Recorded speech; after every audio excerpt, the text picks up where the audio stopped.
You're watching Action News Now. Storm Tracker weather. Coverage you can count on.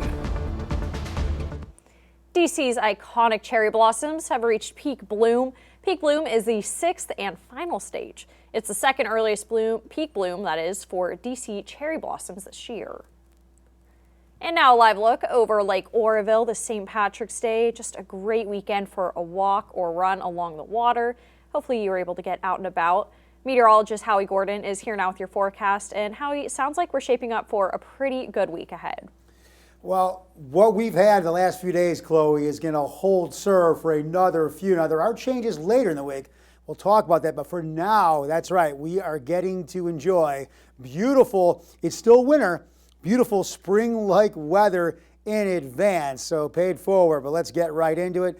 Here's a look at our Pine Creek shot, looking in Butte County, looking off to the south. Nothing but green, and that's the way it should be because it is still St. Patty's Day. Don't see a leprechaun in there, but he's probably hiding about somewhere in there. Warming trend continues into tomorrow and beyond. Wonderful start to spring, which is Tuesday. Return, though, of cooler and wet weather. I know good things do come to an end, but it's a roller coaster ride. It's cyclical. We'll talk more about it. But here's what we have in the North Mountain over in the coastal range for tomorrow. Warm, I can say warm. Temperatures in the mid to upper 70s. Still very spring-like, and we're still in winter for a couple more days. And in the Sierra Cascades, temperatures getting into the low 70s in some spots. More beautiful weather subjectively, in my opinion. I think it's absolutely great.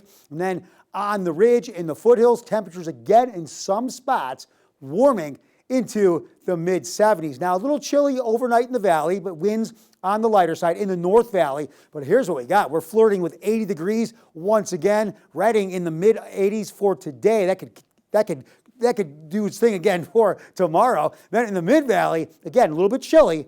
But here's what we got, mid to upper 70s later on in the day, looking fantastic. Okay, so here we still are, high pressure. We're caught between these storms in the southeast, storms off to the west. Lock us in. I don't care, weather gods. Keep us locked in to this pattern. Very favorable for sunshine and warmer weather and winds on the lighter side. This looks to keep on going until the middle of the week, and I'll touch on that in the 7-day in just a moment. And here we are. There's that rainbow. Follow that for the leprechaun. But here's what we got. Monday, fantastic. First day of spring, out of this world once again. Then we start to see some changes. Our high-pressure ridge of protection that has been our shield, that has been diverting and blocking storm activity, starts to weaken and move off to the east. And then you start to see the clouds, showers, and cooler temperatures move in later on during the week. So I know all great things come to an end, but we are still going to, the first day of spring,